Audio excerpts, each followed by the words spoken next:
इस वीडियो में हम समझेंगे CQRS पैटर्न के बारे में। तो CQRS, it stands for Command Query Responsibility Segregation.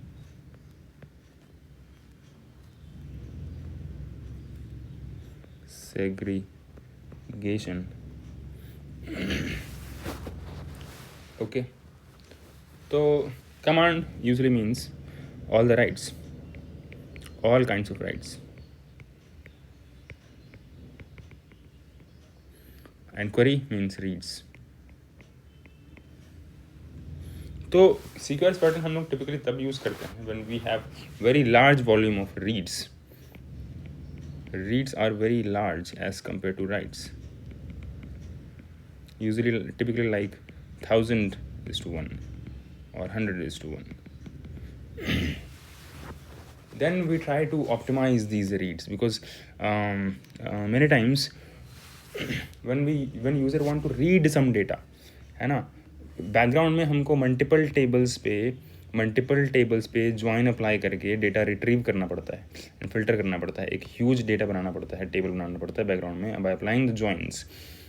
And इस ज्वाइन टेबल से डेटा फिर रिट्रीव करना पड़ता है, ग्रुप करना पड़ता है, ठीक है,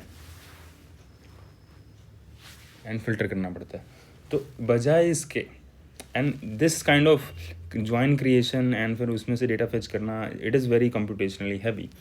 तो हम क्या करते हैं कि अगर मान लो तुमको सिर्फ 5 ही रो चाहिए था, ठीक है, तो why not create a different table, store these rows in a different table, है ना. एंड जब तुम रीड करने की कोशिश करो तो तुम सिर्फ इसी टेबल से रीड करो. तो इस केस में तुमको ज्वाइंस अप्लाई नहीं करना पड़ेगा, फिर बड़े से टेबल पे क्वेरी नहीं करना पड़ेगा. तो क्वेरी एग्जीक्यूशन टाइम फास्ट हो जाएगा. ओके. तो हम करते यही हैं. CQRS में हम एक डेडिकेटेड डेटाबेस रखते हैं for all the reads, for all the rights, and this database will have the actual entities, actual domain entities, domain objects, and we will have another database. So here we will write the actual domain objects, ठीक है. Here we have views and these views are not SQL views, क्योंकि SQL views अगर करेंगे तो SQL views को execute होने के लिए वो भी इंटरनली ज्वाइन से यूज़ करता है. तो these views are actually view tables, क्या इसको बोल सकते हो कि view tables.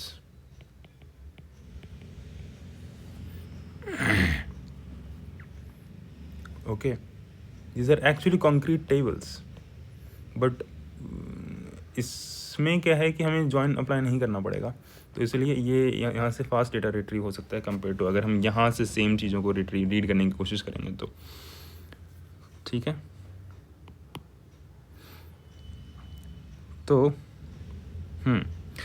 तो होता ये है कि जब भी मान लो कि कोई एंड पॉइंट पे रिक्वेस्ट आया फॉर सम अपडेट, मान लो, ओके, किसी एंड पॉइंट पे मान लो रिक्वेस्ट आया फॉर सम अपडेट, जैसे कि मान लो आया ऑर्डर /123, ठीक है, and this is a post request, ठीक है, और may be a put request और डिलीट रिक्वेस्ट, ठीक है.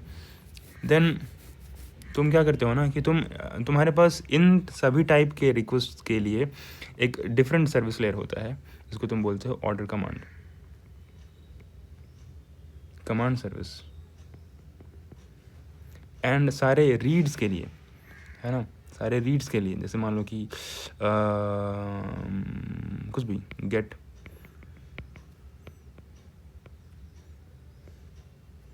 ऑर्डर 123, ठीक है, this is a read query, तो इसके लिए तुम्हारे पास अलग सर्विस होगा.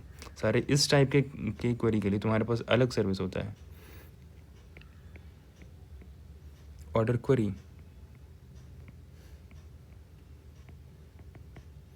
ऑर्डर क्वेरी सर्विस, ठीक है। तो होता ये है कि order command service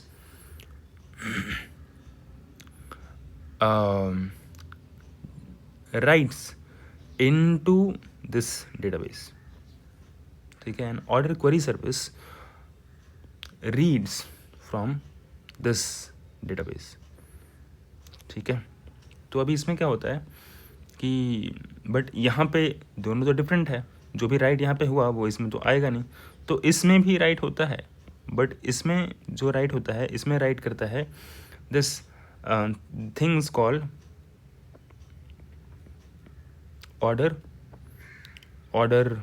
listener event,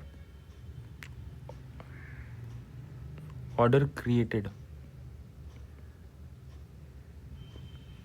order event listeners,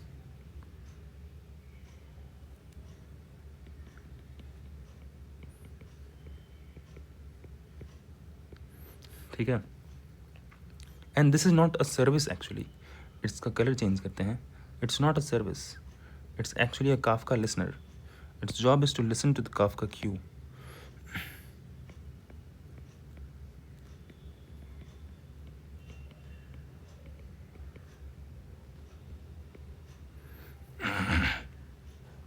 order event listener, ठीक है। तो ये क्या करेगा, जो हमारे पास एक इंटरमीडियरी काफका क्यू है, तो होता ही है ना कि जब order command service will write into this database, will write into the database and get a confirmation that this data has been written into the database, it will again push the event to this Kafka queue, push the event to this Kafka queue that some order has been created with these details, and then this order event listener will continuously poll this Kafka queue, will continuously keep polling this Kafka queue for new data after every, let's say, 500 milliseconds or 50 milliseconds, and whenever a new data has arrived, ठीक है, it will read that data and it will push this data into this database. So this read optimized database also is receiving writes, but it is receiving writes on these view tables which are read optimized. Okay, तो जब अब मेरे view table के पास eventually वो records है जो right हुए थे, तो when now the order query service will receive any request for, suppose, retrieve order 1 2 3, I want to view order 1 2 3 details, it will go to this order query service and will query this database, this read database, and get the details and will send to user. Okay, यही है, होता है CQRS pattern.